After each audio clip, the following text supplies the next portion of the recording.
सेवा में हमारी तरफ से और हमारे माननीय मास्टर राजकुमार मैनेजर फूलचंद नक्काशी की तरफ से आप लोगों से नमस्कार करता हूँ। साथ ही साथ आप लोग के सामने मैं अपना और अपने परिवार का परिचय बताना चाहता हूँ। साथियों, जिला बिजनौर ग्राम धर्मपुर का मैं रहने वाला हूँ। मेरा नाम रमन है। मुझसे बड़ी एक बहन है जिसका नाम रोशनी है। साथियों, मैं मेहनत मजदूरी करके कमा करके अपने बहन की शादी शेर बिरजू के लड़के कुलपत के साथ मैं कर दिया। वो रहने वाले चंदापुर के हैं। आज मैं सोच रहा हूँ बचपन में मेरे माता पिता भाई बहन को छोड़कर स्वर्गवासी हो गए। मैं सोच रहा हूँ कि आज अपने बहन के यहाँ जाऊं और अपने बहन का हाल चाल लेकर के तभी मैं आऊं। आज जन्माष्टमी है। भगवान के उपलक्ष्य में 2 लाइन की लोकगीत आप लोग के सामने पेश है। अगर कोई टूटी हो तो मुझे माफ करना मेरे भाई।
देखा? हाँ बाबू साहब देखे तो सुन लो भाई। बहुत सारी रोशनी मेरी बात मान जाती है। तो कहे को उसे मैं इतना परेशान करता। परेशान करता है कि ओके आँखें का लेजर थी नहीं करवा लिया। ठीक मैं थोड़ी देर बैठ के आराम करूँगा। आराम करिए। अगर कोई आता है तो मेरे ठाकुर के इजाजत का अंदर आने दूंगा। मतलब आपके इजाजत बिना अंदर न जाए दे भाई। कल आप नहीं आने देंगे। आप चला 13 नंबर कमरे में बैठ के पंखा चालू करो। ठीक है।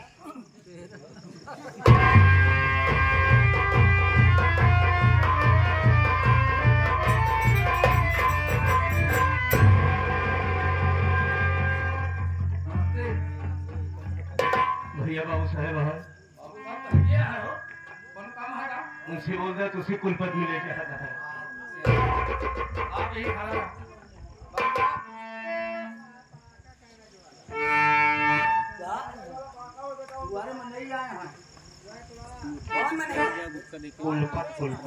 क्या बोला?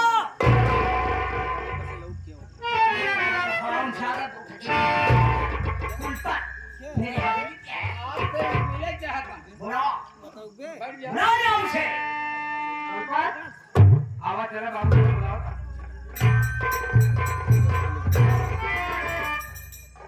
बाबू साहब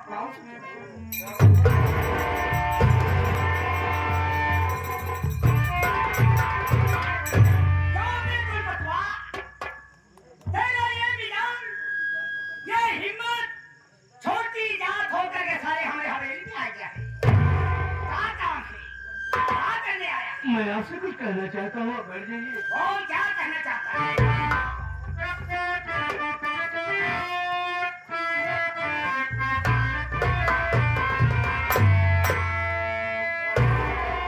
जमींदार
साहब मैं अपने बीवी का पता पूछने के लिए मैं आपकी हवेली पर आया हूँ। हरामजादे, सारे कुलपतवा बेबी का पूछ रहा है हरामजादा। मैं तुझे साफ साफ बता रहा हूँ, मुझे क्या मालूम तेरी बीवी कहाँ है कहाँ नहीं है। उससे क्या मतलब है तेरी बीवी से? यानी आप नहीं बताना चाहते हैं? यानी आप मेरे बीवी का पता नहीं बताएंगे? हम नहीं जानते हैं तो क्या बताएंगे? क्या बताए सारे? ये बात कान खोल के सुनेंगे मिला साहब। अगर इस समय मेरे बीवी का पता आपने नहीं बताया तो हम इसी वक्त जाके आपके नाम FIR दर्ज कराएंगे और सारी औकात क्या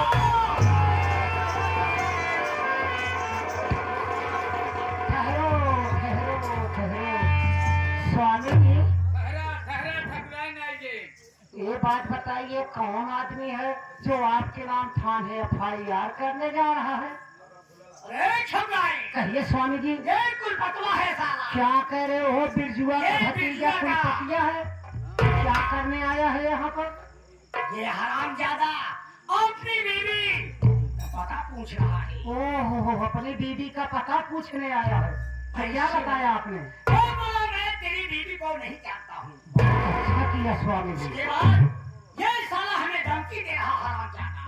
स्वामी जी आप घबराइए, FIR करने जा रहा हूँ। आप घबराइए मत। मैं इसे थाने तक नहीं पहुंचने दूंगी, मेरा वादा है स्वामी जी। मेरा नाम है श्रीमती सैत्या सिंह ठकुराई, तेल लगा के धका।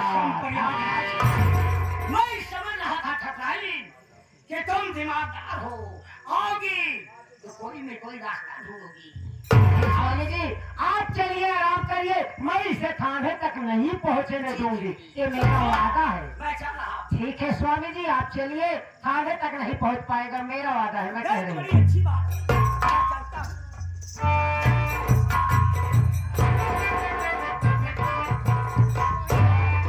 ये बतावा बेटवा, कब भैया कुलपत बेटवा, रची रची बात में बेटवा काहे बड़े तू थाने जाता है? मैं सारी बात बताऊंगा। सबसे पहले मैं आपके चरण को ये बतावा बेटवा, तोहार नाम तो कुलपत बतावत है, ही बतावा काहे बड़े रची रची बात में उखड़ गया स्वामी जी से हमरे? अच्छी बात हुई कि आप आ गई है, नहीं बातें और बढ़ जाती। लेकिन आप ही आ गई है तो आप ही मिला दीजिए, हम अपने घर को चले जाएंगे। क्या कर रहे हो? किससे मिलना चाहते हो? मैं अपनी बीवी रोशनी से मिलना चाहता हूँ। देखा बेटवा, तो ये तनी बात पूछे के रहा पगलो, तो का करे उनके लगा चला गया। जानता हसन की मने यहाँ रसियत बात मारे पीटे लागत है। अगर इस सब बात तो का पूछे के रहा बेटवा, तो श्रीमती सैत्या सिंह के पास आए होते, सारी बात हम बताई दे।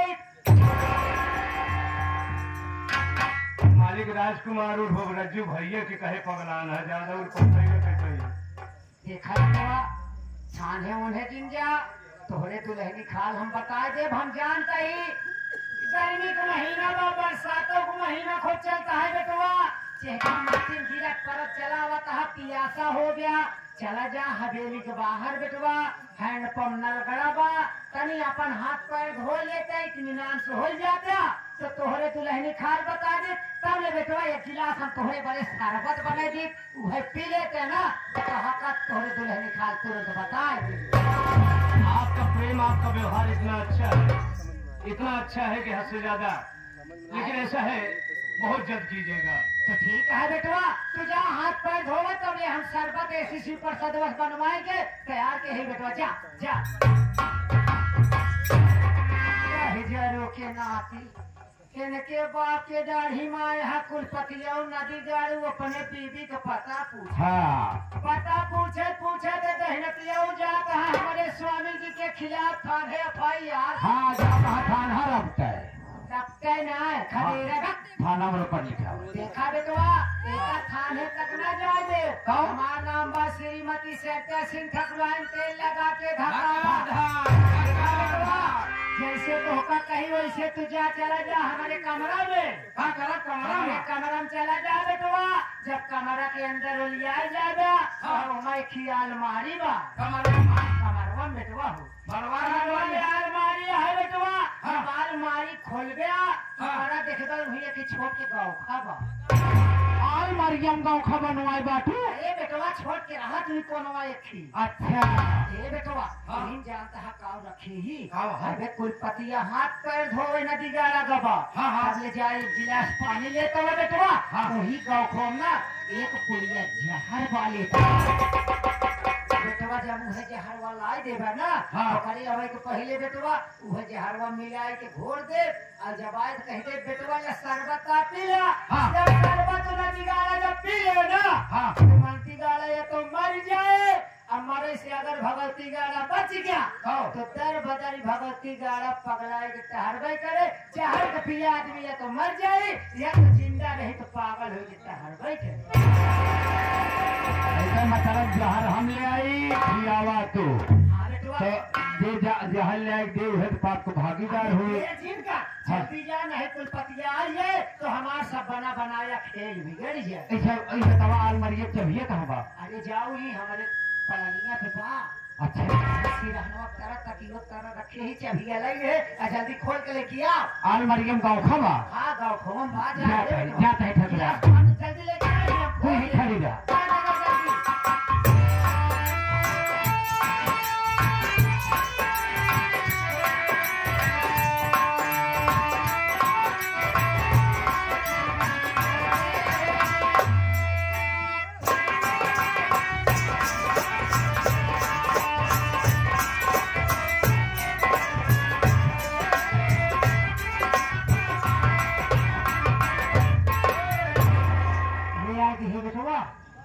ले आया पनिया ले आ बेटवा। एक पेले के सर बता। जहरवा लायक ना अबे नहीं पेले के सर बता। अरे भगवती को अरे पेले के शरबत पेले के नाम धीरे धीरे बोले नहीं कि सुने ना पावे धीरे धीरे बोले लाए जहरवा या जहरवा बा। भगवतिया गाय हम तोहका जितने समझावत है धीरे धीरे बोल नाही कोई सुन लेता।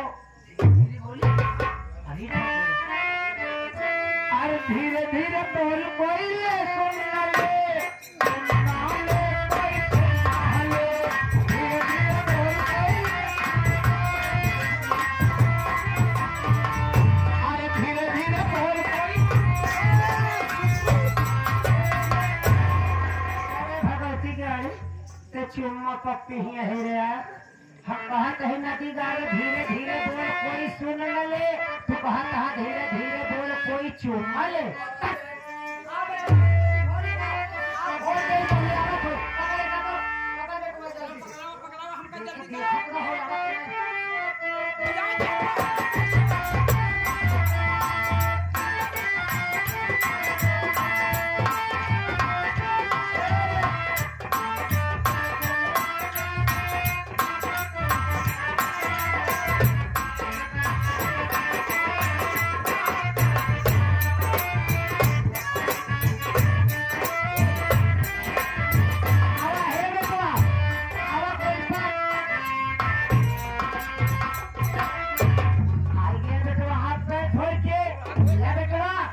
शरबत पीला तो हाथ दिमाग करके सही हो जाए ओकरे बाद तो है दुल्हनी खाल बता दी तू अपने घरे जा।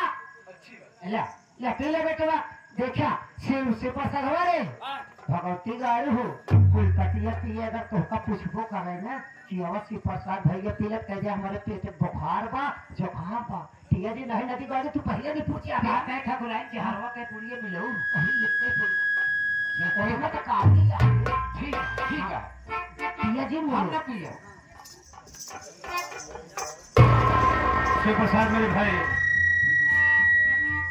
बहुत ज्यादा है यार हम इतना नहीं पी पाएंगे। नहीं अरे भाई यहाँ खामे से पी ले गया। हम ये चाहते हैं कि दोनों भाई मिलकर के पीने आधा आप पी लीजिए उसके बाद हम असल यार हम शरबत पी ले हमें कच्ची ढेकार आवे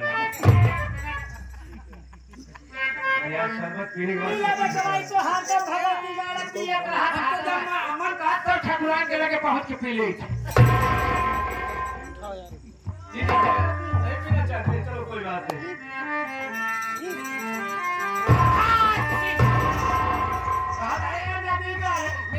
मिलवा बा एका कहत है मिलो बाबा ने के बात समझ ले हम का बताओ ते का कहत बा मिलो बाबा एका नदी गाड़ी कहे बेटवा जा चीनिया के डिब्बो उतार ले हां एक गिलास पानी में 2-4 चम्मच चीनी डाले बा नदी गाड़ी डिब्बो उतार कर डिब्बो गिर गए बेटवा चीनिया ज्यादा हो गए आ एका कहे दूठी ने बुआ धरे रहेगा आप कहे बेटवा हो आधा ने बुआ काट को हम आगे भगवती गाड़ी दवा दोनों ने मुइया हम नीचे ओढ़ दे ठकुरान ने मुझे धरी रहे नो निकलते नहीं बात रहा। पीला बेटवा पीला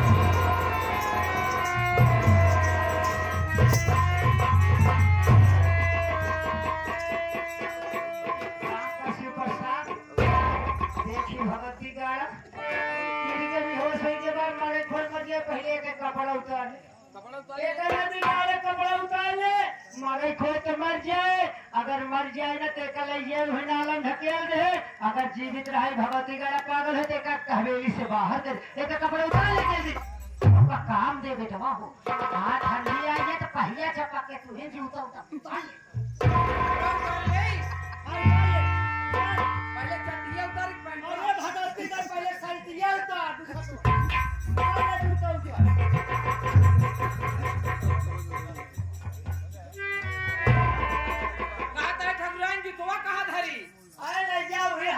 किनारे ढाई दे जगह नहीं ना जगह नहीं ना अरे तो हमारे मोहल्ले ढाई दे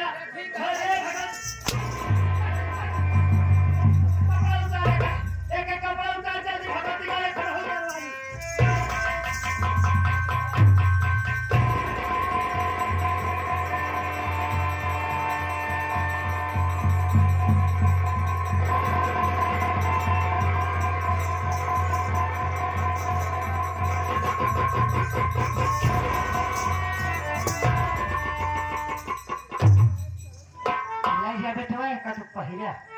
हाँ एक काम करो देख बेटवा अब एक कपड़ा उतार है ना अभी मर जाए तो कहूँ नाला ले जाए फेंक दे अगर चीज तरह भगवती हवेली दूर कर देना कहे के गट करे हम चल सही ठीक है एक हटा दे है जल्दी से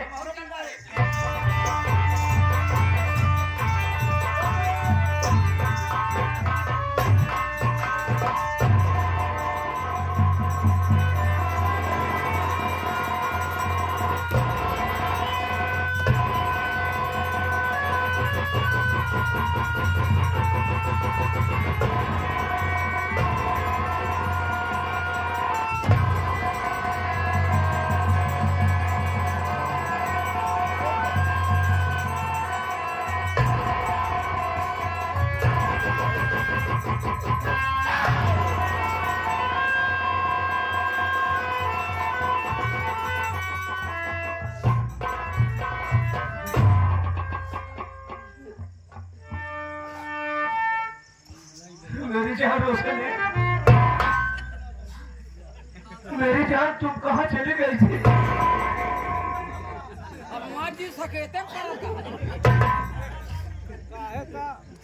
हम तुम्हारे बगैर कितने बेचैन है मेरी जान पक्की सड़क देखा था आज कितने दिनों के बाद मिली हम तुमसे कितना प्यार कर रहे हैं मेरी दिलरुबा कौन मुंह दिखाओ पागल घंटी तो मुझसे प्यार कर रहा है कि वो फनी से है दिखावा पक्का पागल हो गया है हमका बचे पड़े नहीं दिखावा बलात्कार करे क्या लगे चकने सजनी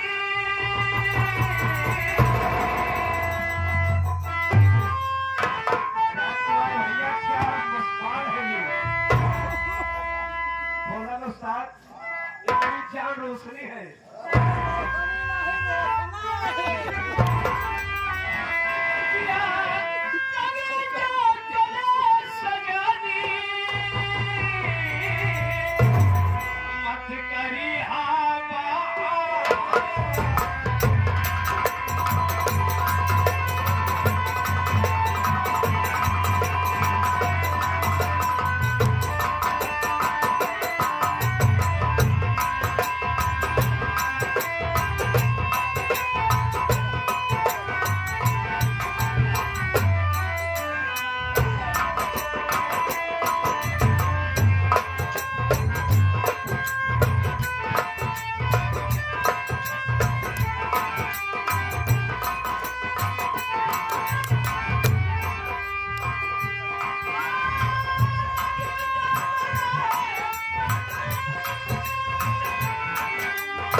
सरवा ऐसे उचार खाए भगवान इधर कहूँ कहा तो नहीं बोड़री में सुई लगवावत पड़ी कबे पगल घंटी कबे दाते चबा लिए तहा तारी कहूँ बितहा हो गया तो हमका सुई बोड़री तेलवावत पड़े कबे हमारा साले ना भाई तुम्हारा बात झल गया सर कि सैया ले गायो जी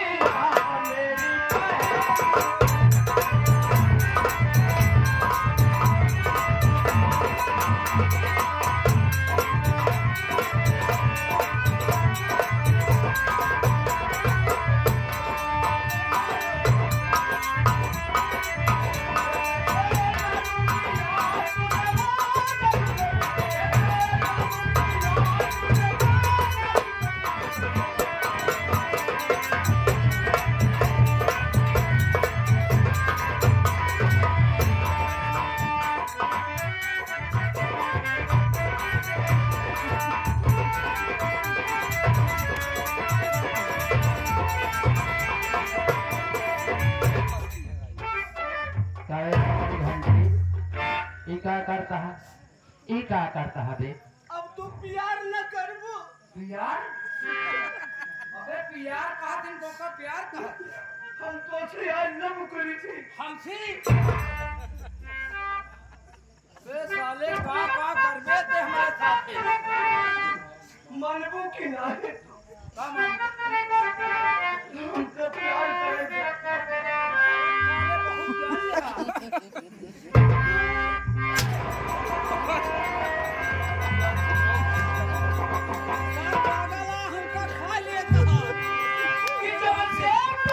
प्यार है।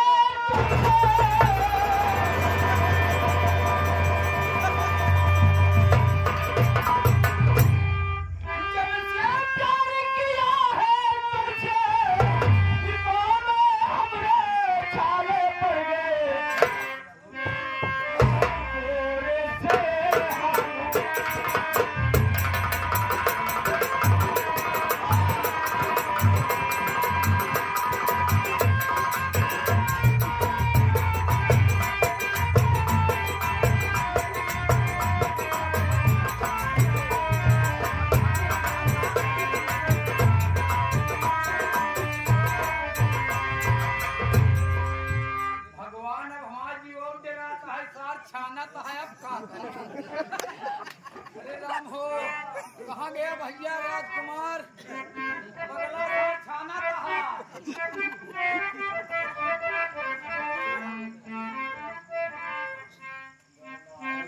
सारे हे मेरी जान आज से भगवान पैदा भाई तोरे लड़का हुए अरे बाधावा मेरा बाजे है जबना